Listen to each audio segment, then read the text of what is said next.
Un conserje negro alimenta a un anciano ciego sin saber que su sobrino multimillonario lo observa.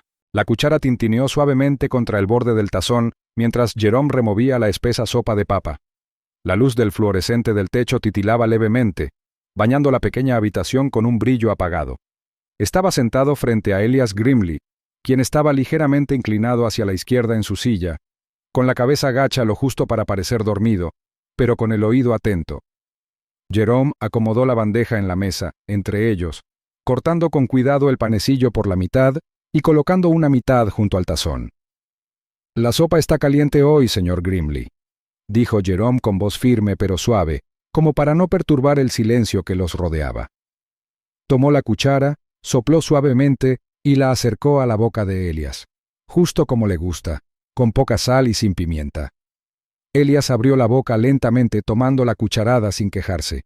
Movía la mandíbula metódicamente y las arrugas de su rostro se profundizaban al masticar. Jerome lo observó un momento.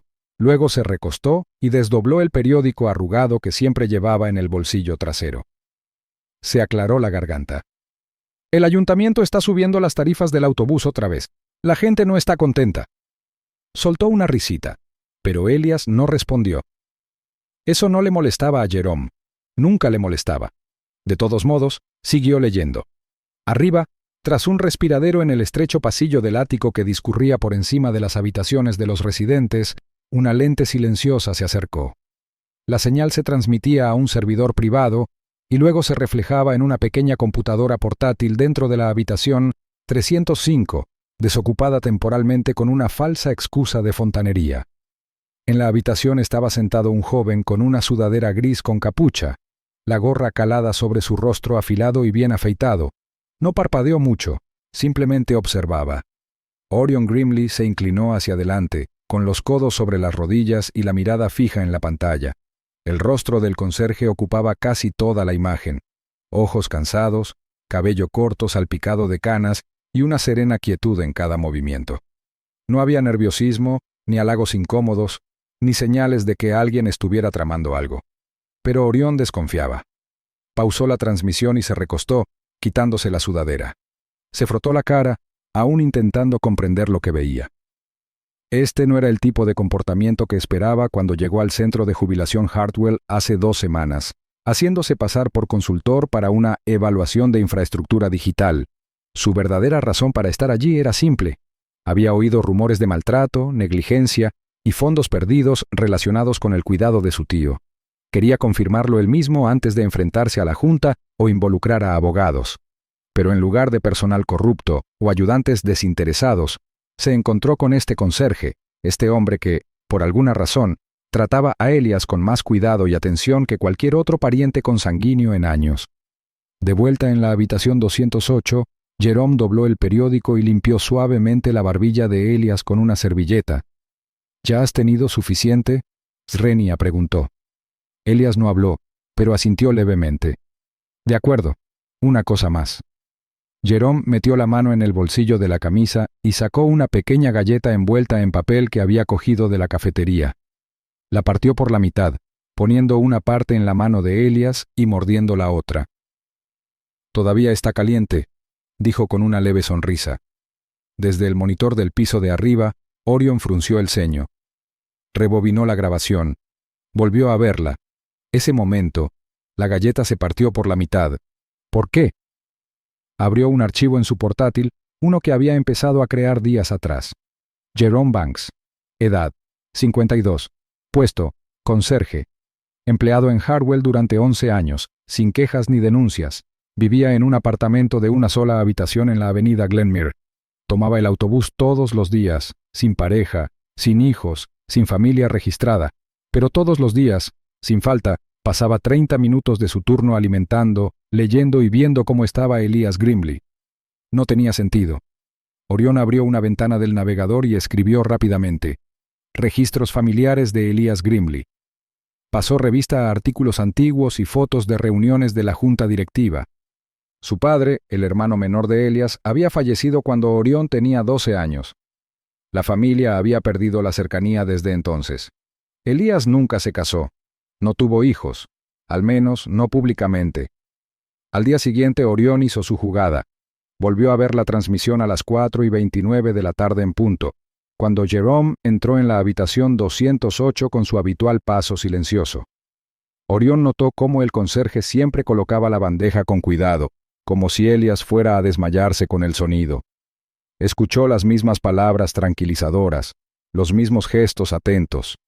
Entonces Elias habló. Orión se incorporó, tenso. El anciano no había pronunciado más que unas pocas palabras seguidas durante semanas. Pero ahora, su voz sonó baja y áspera. «Suenas igual que tu hermano». La cuchara se detuvo a medio camino de los labios de Elias. Jerome parpadeó. «¿Quién?», preguntó con suavidad. Elias no respondió. Simplemente ladeó la cabeza y susurró algo que Orión no pudo entender. Los dedos de Orión revolotearon sobre el teclado. Rebobinó el audio, subió el volumen. Seguía débil, lo pasó por un programa de limpieza rápido. 3 palabras salieron. «Has vuelto». Orión se quedó paralizado. «Suenas igual que tu hermano». Pero Elias no tenía hijos. A menos que... Orión se recostó, aturdido. ¿Sería posible? Llamó a su abogado, Miles Renner, y le dio un nombre. Jerome Banks. Quiero todos los antecedentes, estudios, infancia, cualquier cosa que lo relacione con mi tío. Esa noche, Orión paseó por la habitación vacía, con los pensamientos a mil. Su mente se llenó de preguntas. Si Jerome era de la familia, ¿por qué no se había presentado? Si no lo era, ¿cómo sabía cosas del pasado de Elias? Esos nombres extraños que el anciano no dejaba de murmurar. Orión también pensó en otra cosa. Un expediente judicial sellado relacionado con el patrimonio de Elias, que había sido detectado en una auditoría reciente. Estaba cerrado con llave y era inaccesible sin autorización familiar. Orión aún no lo había investigado, pero ahora necesitaba ver qué contenía. 3 días después, Miles volvió a llamar. «Hay algo que deberías saber», dijo por teléfono. «Jerome Banks no está en el sistema antes de los 6 años. No tiene certificado de nacimiento, ni matrícula escolar, nada. Pero ese año lo internaron en un orfanato llamado Havens Gate». «¿Por qué?», logó Orión. «Abandonado. Encontrado en una terminal de autobuses con una mochila. Dentro, una fotografía rota y una nota». «Una nota». Orión se inclinó hacia adelante. Solo 2 palabras. «Perdóname». Sintió una opresión en el pecho.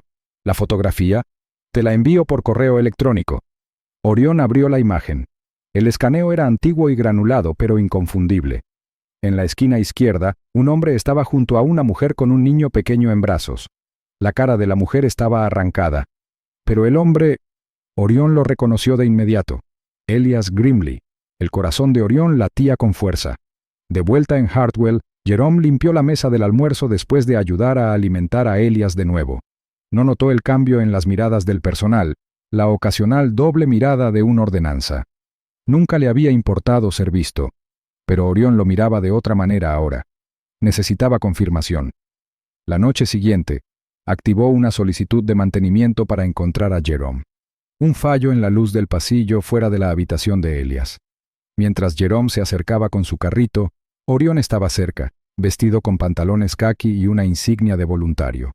«¿Necesitas ayuda?», Srenia preguntó con indiferencia. Jerome asintió. «Number solo una bombilla nueva». «¿Siempre lo cuidas así?», Srenia preguntó Orión. Jerome dudó. «¿Quién?». «El señor Grimley». Jerome hizo una pausa. «Él no es como los demás. No pide nada, pero creo que sigue ahí dentro. Solo necesita que alguien se siente con él. Eso es todo». Orión lo vio irse, sin ningún ángulo, sin motivo, sin plan. Más tarde esa noche abrió la bóveda legal de la finca usando sus credenciales de apoderado y encontró el documento sellado. Abrirlo requería la aprobación de la junta directiva o de un pariente consanguíneo. Y entonces, justo antes de cerrar la sesión, Orión volvió a reproducir la grabación. Jerome estaba ayudando a Elias a incorporarse, colocándole una galleta en la palma de la mano. Elias sonrió levemente. Y luego dijo: «Suenas igualito a tu hermano». Orión miró fijamente la pantalla. Algo no cuadraba, y Jerome podría no ser quien decía ser. El hombre del sedán negro no lo seguía de cerca, solo lo suficiente para mantenerse a 2 coches de distancia. Mantenía las luces bajas, con una mano en el volante y la otra sobre una libreta que tenía a su lado. El objeto de su atención, Jerome Banks, bajó del autobús número 6 con paso lento y una bolsa de plástico bajo el brazo. No miró a su alrededor. No comprobó si lo seguían. Simplemente caminaba, con la cabeza ligeramente gacha y los hombros encorvados tras años empujando cubos de fregona y arrastrando cubos de basura. El investigador privado tomó una foto a través del parabrisas y garabateó una nota. Sin coche, sin acompañantes, la misma rutina. Mientras tanto, Orion Grimley miraba por la ventana alta de su habitación temporal en Hartwell. La pantalla de su portátil proyectaba una luz azul sobre sus pómulos marcados y su ceño fruncido. Apenas había dormido. Las palabras de Elías de la noche anterior aún resonaban en sus oídos. Palabras que no esperaba, para las que no se había preparado. Ese es al que hice daño. Ese es el chico cuyo nombre enterré con mi vergüenza. Ahora, Orion necesitaba respuestas. Se giró al ver vibrar su teléfono. «Sí», respondió rápidamente. «Acaba de presentar la denuncia», dijo el investigador. «Tenías razón. No oculta nada. Vive en un apartamento diminuto encima de una lavandería en Brixby. No se ha mudado en 10 años, no recibe visitas, ni siquiera tiene coche. Entonces, ¿cómo llega al trabajo? En autobús, la misma ruta, a la misma hora, todos los días. Algo raro, insistió Orion. Depende de lo que consideres extraño, respondió el hombre. Envía dinero cada mes a un orfanato llamado Havens Gate, regular como un reloj. Orion entrecerró los ojos. ¿Cuánto? Un par de cientos, a veces más. Bastante generoso para alguien que fregaba un trapeador. Orion colgó la llamada, volvió a la pantalla y abrió una nueva pestaña. Orfanato Havens Gate, North End. La página principal era sencilla. Un banner descolorido, un botón de donación y la foto de un hombre alto y barbudo con un grupo de niños con abrigos de invierno. Orion hizo clic en la sección Sobre nosotros y luego hizo otra llamada. «Hola, soy Ryan Grimley, quiero decir Ryan Gordon», se corrigió rápidamente, usando el alias que había usado en Hartwell. «Estoy investigando instituciones locales de servicio comunitario para un fideicomiso familiar. ¿Te importaría que visitara tu orfanato esta semana?» La voz al otro lado, baja y paciente, lo recibió sin dudarlo. «Claro, soy el director Marcus Felton. Ven antes de las 4». A la mañana siguiente, Orion llegó con un abrigo grueso y gafas de montura gruesa. El edificio era viejo, pero limpio. Las risas de los niños resonaban débilmente por los pasillos mientras el personal guiaba a los más pequeños en ejercicios de lectura. Marcus lo recibió en una modesta oficina, llena de estanterías y trofeos de competiciones escolares olvidadas hacía tiempo. Orion no perdió el tiempo. «Estoy buscando a un donante llamado Jerome Banks». Marcus sonrió al oír el nombre. «Jerome. Viene 1 o 2 veces al año, no le gusta el alboroto, simplemente recorre los pasillos, saluda a los niños, un tipo tranquilo». «¿Lo conoces desde hace mucho?» «Desde que yo era niño», dijo Marcus reclinándose en su silla. «Él estuvo aquí antes que yo. Llegó a los 6 años. Nadie vino a buscarlo». Orion se inclinó hacia adelante. «¿Sabes cómo llegó aquí?» Marcus abrió un cajón y sacó una carpeta amarillenta por el tiempo. «No tenemos muchos registros de tanto tiempo, pero su expediente ha sido escaneado tantas veces que me lo sé de memoria». Abrió la carpeta y golpeó ligeramente una foto sujeta con un clip en la parte superior. Eso es lo que llevaba encima: mochila, 2 camisetas, un camión de bomberos de juguete. ¿Y esto? Orion tomó la foto con cuidado. Los bordes estaban rotos, el brillo desgastado, pero era suficiente. Un hombre permanecía rígido a un lado, con la cara inclinada hacia abajo, pero inconfundible. Elías Grimley, casi 50 años más joven, rodeaba con el brazo a una mujer cuyo rostro había sido arrancado. Un niño pequeño se aferraba a su pierna. A Orion se le hizo un nudo en la garganta. ¿Jerome mencionó alguna vez quiénes eran? Marcus negó con la cabeza. Nunca. No habla de su pasado, pero siempre llevaba esa foto, incluso cuando se iba. Decía que era lo único que sentía real. De vuelta en el coche, Orion permaneció sentado un buen rato en silencio. La fotografía reposaba en el asiento a su lado, como un fantasma. ¿Era realmente posible? Abrió su portátil, se conectó de nuevo a la bóveda de seguridad y contempló la versión escaneada del expediente sellado de sucesión que no se había atrevido a abrir hasta entonces. Requería confirmación de identidad. ADN. Algo irrefutable. Pero no necesitaba un laboratorio para sentir la verdad calando hondo. De vuelta en Hartwell, Jerome recorrió el mismo pasillo de siempre, pasando la fregona con movimientos firmes. Saludó con la cabeza a la enfermera Callum, saludó a la ordenanza Denise con un cansado «buenas noches», y luego se deslizó a la habitación 208. Elias ya estaba sentado, con la cabeza inclinada hacia el sonido de la puerta. «¿Eres tú?» «Soy yo», dijo Jerome con una leve sonrisa. «La cena no es gran cosa esta noche, pero te traje algo de la despensa del personal». Dejó la bandeja, desenvolvió una pequeña tarta de manzana y alimentó cuidadosamente al anciano en silencio. Orión lo observaba todo desde atrás de la esquina, apenas respirando. Necesitaba oír la verdad. Al día siguiente, creó una orden de trabajo falsa, un derrame en el pasillo justo afuera de la habitación de Elias. Llamaron a Jerome por el intercomunicador. Con trapeador y cubo en mano, Jerome llegó, se agachó y comenzó a limpiar el desastre imaginario. Esa fue la señal para Orión. Entró en la habitación de Elias, vestido con uniforme de voluntario, con un portapapeles en la mano. Las persianas estaban medio cerradas. El aire olía ligeramente a antiséptico y a pan caliente. Elias giró la cabeza. «¿Quién es?» «Solo un voluntario», dijo Orión controlando la voz. «Tengo una pregunta, señor. Sobre el hombre que le da de cenar todas las noches». Elias no dijo nada. «Solo tengo curiosidad», continuó Orión. «¿Sabe quién es?» Durante un largo rato, Elias no habló. Entonces, lentamente, sus frágiles dedos agarraron el borde de la manta. «Es a él a quien hice daño», dijo Elias con voz ronca. «Ese es el chico cuyo nombre enterré con mi vergüenza». Orión sintió como si se le hundiera el pecho. La confirmación lo golpeó como un rayo. Al final del pasillo, Jerome terminó de fregar y regresó al armario del conserje. No vio a Orión pasar junto a él con los ojos hundidos, agarrando el portapapeles con tanta fuerza que los bordes se doblaron.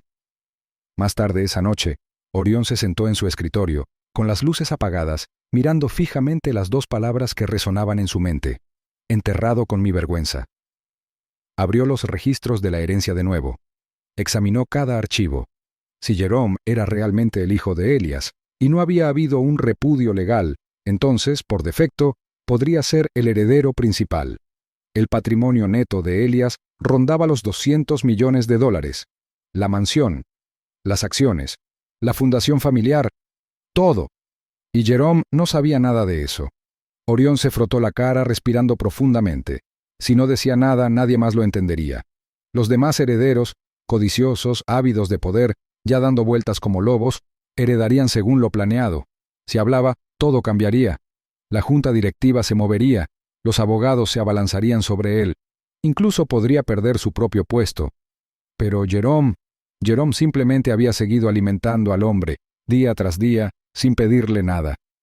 Ni siquiera un nombre. A la mañana siguiente, Orión se quedó frente a la entrada del conserje, observando a Jerome bajar del autobús.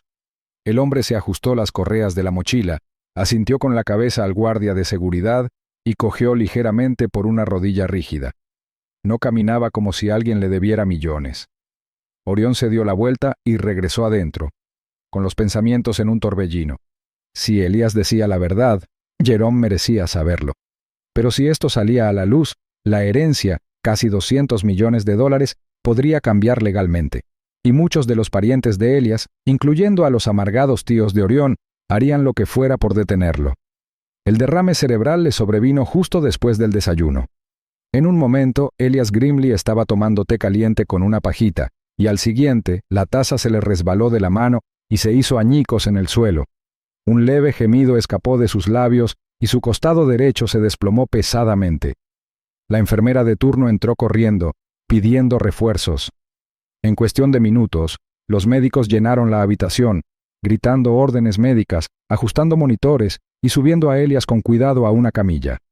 Jerome, que acababa de llegar para su turno, se quedó paralizado en el pasillo, observando el caos a través de la puerta abierta. A media tarde, Elias estaba estabilizado, pero debilitado. Arrastraba las palabras y tenía el lado derecho de la cara caído. El médico apartó a Jerome en silencio. Lo logró, pero a duras penas. El derrame cerebral le ha afectado la capacidad de moverse y hablar. Es difícil calcular cuánto tiempo le queda. Jerome asintió lentamente, tragándose el nudo que se le formaba en la garganta. ¿Aún entiende? Creemos que sí, respondió el médico. Oye bien, reconoce voces conocidas. Jerome miró hacia el pasillo, donde la puerta de Elías acababa de cerrarse. Entonces seguiré leyéndole. En cuestión de horas, el vestíbulo de la residencia de ancianos empezó a llenarse de gente que no había pisado la residencia en años. Los familiares de Elías, primos lejanos, sobrinos, sobrinas, todos repentinamente preocupados por el bienestar del anciano. Uno vestía un elegante traje de raya diplomática, sosteniendo un ramo de rosas como si fuera un arma. Otro trajo una bandeja de bombones caros, con una sonrisa demasiado amplia y hablando demasiado alto. Se agolparon en la recepción, preguntando sobre visitas a las habitaciones, asuntos de sucesiones y decisiones médicas. Orion Grimley observaba desde el balcón del segundo piso, con los brazos cruzados. Los reconoció a todos. La mayoría se había saltado los cumpleaños, las festividades e incluso el anuncio de la enfermedad de Elías años atrás. Pero ahora, con el fin acercándose y el dinero en juego, habían regresado como buitres sobrevolando a un animal herido. Abajo, Jerome continuaba con su rutina como si nada hubiera cambiado. Pulía los pisos, cambiaba las bolsas de basura y entraba silenciosamente a la habitación 208 cada noche con la misma bandeja de refrescos y té. Elías ya no podía sostener una cuchara, así que Jerome le daba de comer despacio, un bocado a la vez. Le limpiaba la barbilla con cariño, hablándole entre cucharada y cucharada, contándole historias de los otros residentes, pequeñas cosas que hacían los días menos pesados. Orion, ahora presente en las instalaciones bajo su nombre falso Ryan, empezó a aparecer en esas cenas. Llevaba un portapapeles y una insignia de voluntario. Para Jerome, era solo otro joven que cumplía con sus horas. Tranquilo, educado, quizás un poco curioso, pero Jerome nunca hacía preguntas. Agradecía la compañía. Incluso se ofreció a dejar que Orión leyera en voz alta una noche cuando se le apagó la voz. «Eres bueno en eso», dijo Jerome, apoyando la mano en el borde de la bandeja. «Solo leyendo lo que hay», respondió Orión con indiferencia. «Sí», murmuró Jerome, «pero sigue siendo importante». Los tres se adaptaron a una nueva rutina. Elías escuchando en silencio, Jerome alimentando y hablando, Orión observando, a veces ayudando, siempre preguntándose cómo pronunciar las palabras atrapadas en su pecho. Entonces, una noche, sucedió. Mientras Orión terminaba de leer un artículo corto sobre una antigua estación de tren que estaban renovando en el centro, la mano de Elías se contrajo. Al principio, Orión pensó que eran espasmos musculares por el derrame cerebral, pero entonces la mano se extendió y le agarró la muñeca, débil pero deliberada. Orión se quedó paralizado. Los labios de Elías se separaron y con un esfuerzo que tensó todo su rostro susurró: «Dile la verdad». Jerome levantó la vista de la silla junto a la cama. «¿Decirle a quién qué?». Elías giró ligeramente la cabeza hacia Orión y repitió más débilmente: «Díselo». La habitación se quedó en silencio. Orión miró a Elías a la cara, buscando un atisbo de miedo, arrepentimiento o confusión. Pero todo lo que vio fue claridad. Más tarde esa noche, Orión estaba sentado solo en la sala de profesores, encorvado sobre una mesa con el teléfono pegado a la oreja. «¿Todavía tienes los archivos de la herencia?», le preguntó a su abogado. «Por supuesto», respondió la voz. «Y la confirmación del ADN sigue siendo válida. Jerome Banks es biológicamente hijo de Elías. No hay ningún error». Orión se frotó la sien, con el corazón latiendo con fuerza. «Si esto se hace público, perderás tu puesto en la junta de la fundación», terminó el abogado por él. «Tus tíos presionarán para la reelección. Se reestructurará la división de la herencia». «Lo sé». «Y si te quedas callado», dijo la voz con cautela, «nadie lo sabrá jamás. Jerome no ha presentado nada, ni siquiera parece enterarse». Orión terminó la llamada sin responder. Se quedó sentado en silencio un buen rato, mirando su reflejo en la ventana oscura. Tras ese cristal, solo veía a un hombre atrapado entre dos opciones, una correcta otra segura. A la mañana siguiente, Orión encontró a Jerome en la sala de descanso sirviéndose café aguado en una taza agrietada. «Oye», dijo Orión con voz vacilante. Jerome levantó la vista, sorprendido pero sonriendo. «Ryan, ¿verdad?» «Sí». Orión señaló una silla. «¿Te importa si me siento?» Jerome se encogió de hombros. «Claro, el lugar está vacío». Se quedaron sentados en silencio un momento. Entonces Orión se inclinó hacia adelante. «Quería preguntarte, ¿por qué lo haces?» «¿Hacer qué?» «Cuidarlo, darle de comer, leerle». Jerome miró fijamente su café y luego respondió en voz baja. «No lo sé. Quizás porque nadie lo hizo por mí». Las palabras impactaron a Orión más de lo esperado. «¿No quieres nada de él?», preguntó Orión. «¿Dinero? ¿Reconocimiento?» Jerome rió entre dientes sin sonreír. «Ni siquiera sabe quién soy». Orión tragó saliva. «¿Y si te dijera que sí?» Jerome alzó la vista, confundido. «¿Quieres decir que se acuerda de mí?» La vulnerabilidad en esa simple pregunta hizo que Orión se detuviera. Observó al hombre, sus manos marcadas por años de trabajo, sus ojos cansados pero aún abiertos, dispuestos a esperar. Ya no podía mentir. Asintió lentamente. «Sí, y más que eso, eres su hijo». Jerome no habló. Su mano se aferró al borde de la mesa. El reloj marcaba el tiempo detrás de ellos, demasiado fuerte en el silencio. Después de un minuto entero, la voz de Jerome regresó, apenas un susurro. «Entonces, ¿por qué no lo dijo?» Orión bajó la mirada. «No lo sé». Esa noche, Jerome regresó a la habitación 208 con manos temblorosas. Se sentó junto a Elias, le dio cucharadas de sopa y le sujetó la mano con suavidad cuando temblaba. Al final de la comida, dejó la cuchara a un lado y se quedó sentado en silencio, mirando el rostro del hombre que lo había abandonado, pero que de alguna manera seguía buscándolo en la oscuridad. La respiración de Elias se volvió superficial a medida que pasaba la hora. Un suave pitido provenía del monitor a su lado.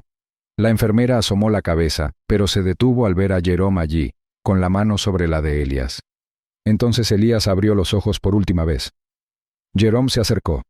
Elías no habló, pero sus dedos apretaron débilmente la mano de Jerome, solo una vez, como si intentara decir todo lo que no había dicho, y entonces se fue. Esa noche, Elias falleció en paz, sosteniendo la mano de Jerome. El vestíbulo del centro de jubilados Hartwell nunca había sido especialmente elegante.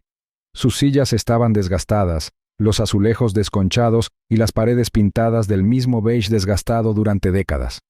Pero ahora, 3 meses después del fallecimiento de Elias Grimley, algo invisible había cambiado. Las sonrisas de las enfermeras ya no eran forzadas. Los camilleros caminaban con determinación, no con agotamiento. Incluso la forma en que la gente se saludaba en los pasillos, más contacto visual, menos evasión, se sentía diferente. Una dignidad serena había reemplazado la rutina silenciosa. Pero quizás el mayor cambio fue este. Jerome Banks ya no llevaba fregona. Esa mañana lucía una camisa impecable abotonada bajo un blazer azul marino. Su credencial ya no decía mantenimiento. En su lugar lucía un pequeño logotipo en relieve, Fundación Grimley, Junta Directiva. El solo pensamiento todavía le revolvía el estómago. No porque no se sintiera honrado, sino porque el título no encajaba con el hombre que aún veía en el espejo. Palmas arrugadas, ojos cansados, un corazón lleno de cosas por decir. El sol de la mañana se filtraba a través de las persianas de la sala de profesores donde Jerome ahora estaba sentado con Orión. El joven removía una taza de café, mirando su teléfono de vez en cuando, pero siempre volviendo la mirada hacia Jerome, como si sopesara cuánto habían avanzado en tan poco tiempo. ¿Seguro que quieres hacer esto hoy?, Orión preguntó con tono amable. Jerome levantó la vista. «Es domingo». Orión asintió una vez. No hacía falta decir más. Los últimos 3 meses habían transcurrido como una tormenta. Titulares, ruedas de prensa, audiencias legales y reuniones. Al día siguiente del fallecimiento de Elias, Orión hizo pública la verdad. Llamó a la Junta, habló con los abogados y emitió un comunicado confirmando lo que muchos ya empezaban a sospechar, que Jerome era el hijo biológico de Elias Grimley. Los medios de comunicación se engancharon como un reguero de pólvora. Conserje heredero de patrimonio multimillonario. Huérfano encuentra a su padre, demasiado tarde. Sorpresa por la herencia. Lucha de poder familiar en la Fundación Grimley. Los periodistas esperaban fuera de Hartwell. Las cámaras enfocaban la puerta de Jerome. Los familiares aparecieron de la nada, algunos amenazando con demandas, otros intentando ganarse su favor con disculpas ambiguas y sobornos torpes. Jerome, a pesar de todo, guardó silencio. Nunca exigió $1. Nunca concedió una entrevista.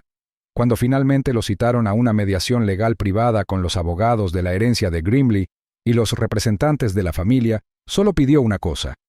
Quiero que 1/3 de la herencia se deposite en un fideicomiso, para los chicos de Havens Gate. La sala se quedó en silencio.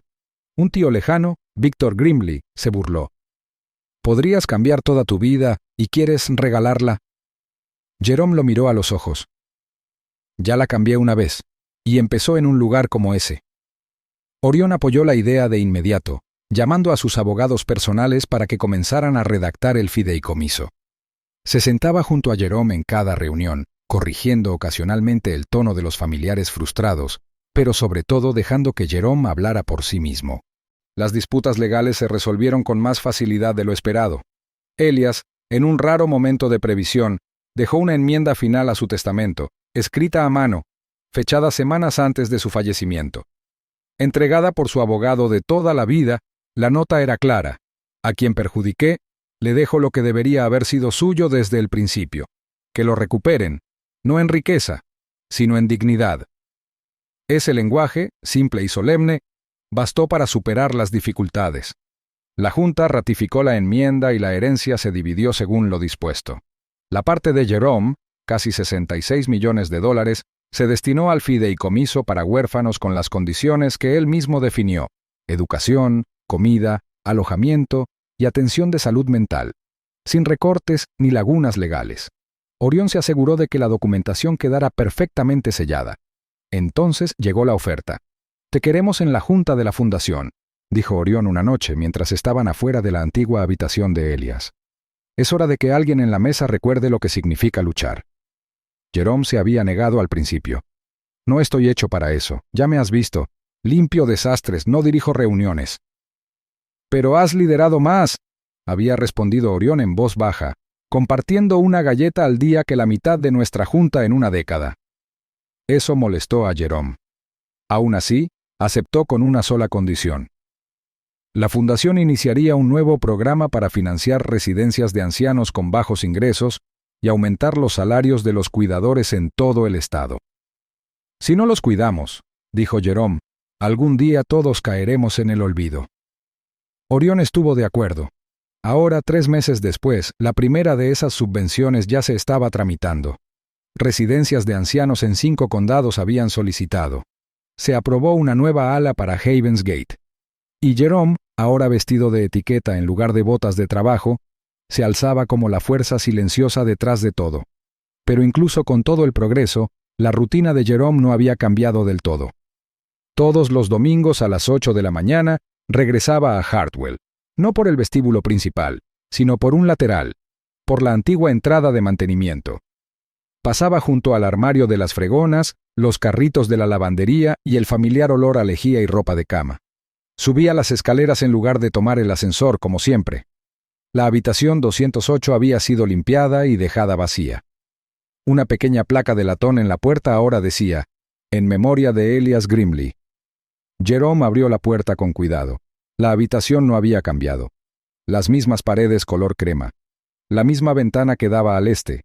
La cama estaba hecha, intacta. Una quietud silenciosa llenaba el espacio como una respiración contenida demasiado tiempo. Jerome se acercó al alféizar de la ventana y se sentó. Metió la mano en el bolsillo, sacó una servilleta de papel y desenvolvió una galleta, aún caliente, recién horneada en la misma cafetería que una vez los alimentó a ambos. La dejó en el alféizar y se sentó en silencio junto a ella. No habló. No lo necesitaba. El recuerdo de la voz de Elías, temblorosa pero certera, «Dile la verdad», aún resonaba en su mente. Ese momento lo había empezado todo, y así continuaría. Unos pasos se acercaron tras él. Orión estaba en la puerta, observando. «¿Del mismo tipo?», preguntó. Jerome sonrió levemente. «No cambié la receta». Orión entró en la habitación y se paró a su lado. ¿Crees que sabía que volverías? Creo que lo esperaba, respondió Jerome. Hay cosas que hay que terminar. Permanecieron juntos en silencio, dos hombres unidos por un secreto, una galleta y un acto de bondad que jamás se suponía que se vería. Afuera, el sol ascendía, proyectando una cálida luz sobre el alféizar, la galleta y el rostro de un hombre que una vez había sido invisible. Jerome no necesitaba cámaras ni aplausos. El mundo podría olvidarlo, pero él nunca. Cada domingo volvía a dejar una galleta en el alféizar de la ventana, el mismo tipo que una vez partió por la mitad, cuando nadie lo miraba,